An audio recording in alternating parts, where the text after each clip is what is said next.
Welcome to our IT departmental training session on how to protect and secure an operating system. My name is Shelley Searcy, and today I will be walking you through essential strategies to keep your system safe from threats and running smoothly. This presentation is designed to give you practical steps and real-world examples you can use in your daily IT operations. During our training today, we will cover system updates and patching, user management and permissions, threat prevention techniques, system monitoring and logging, and lastly, we'll wrap up with a summary of best practices and the importance of operating security. Let's get started. System updates and patching. The first and most critical defense is keeping your operating systems updated and patched. So what is a patch? A patch is a small piece of software code released by the operating system vendor, like Microsoft, Apple, or the Linux community, to fix known security vulnerabilities, bugs, or performance issues. Patches work by modifying existing system files or configurations to remove the flaw that hackers could exploit. Without patches, systems remain vulnerable to attacks that are already known in the public.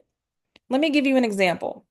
In 2017, Equifax was breached because of an unpatched vulnerability in Apache struts. A patch had been available for months, but it wasn't applied. As a result, hackers accessed the personal data of over 140 million people. To avoid this, make sure your systems are set to automatically install critical software updates and patches. In short, patching is non-negotiable. Set it, schedule it, and monitor it. Next, let's talk about user account management, which indicates which resources a user will be able to access and what they will be able to do with those resources. One of the biggest security risks comes from giving users too much access.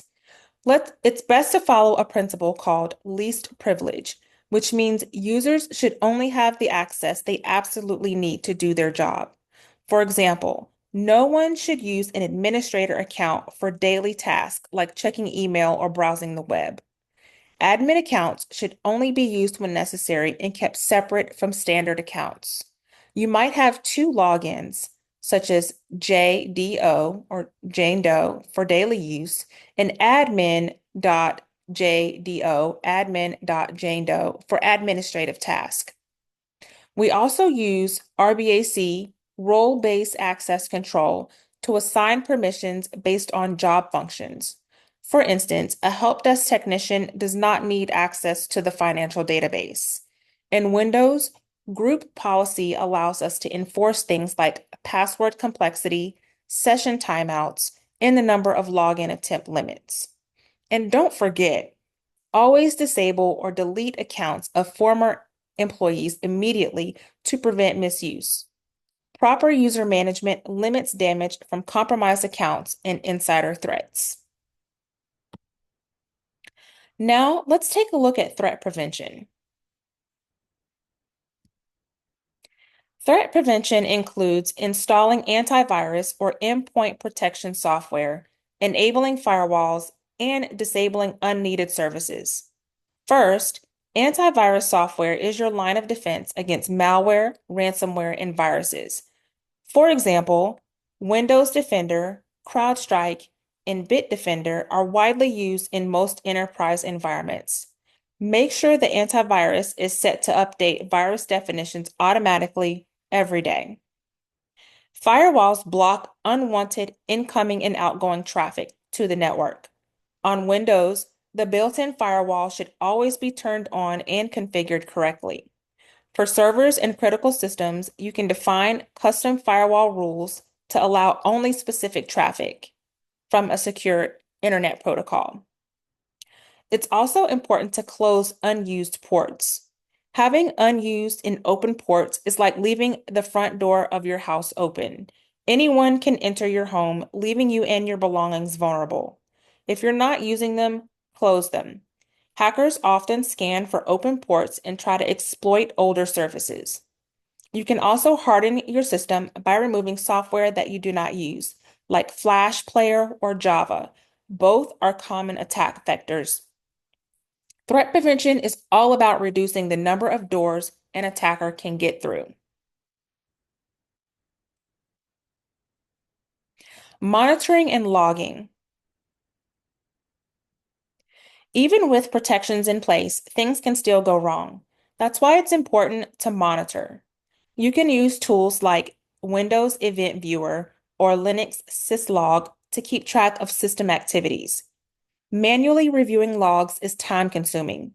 That's where SIEM tools like Splunk, Graylog, or Microsoft Sentinel come in. SIEM is short for Security Information and Event Management, and they collect, analyze, and alert us to suspicious activity. For example, if someone tries to log in 8 times and fails, that could be a brute force attack. Event ID 4625 in Windows logs failed login attempts. You can set up alerts for this in Splunk to notify you. We also monitor file changes, especially in sensitive folders like System32. Unauthorized file changes can indicate malware behavior. By reviewing logs weekly and setting up real-time alerts, we can catch threats early and respond to them quickly. To wrap things up, here are the most important takeaways. Operating system security is not a one-time task. It's an ongoing process that requires constant vigilance. You should always apply software update patches promptly and automate them where possible.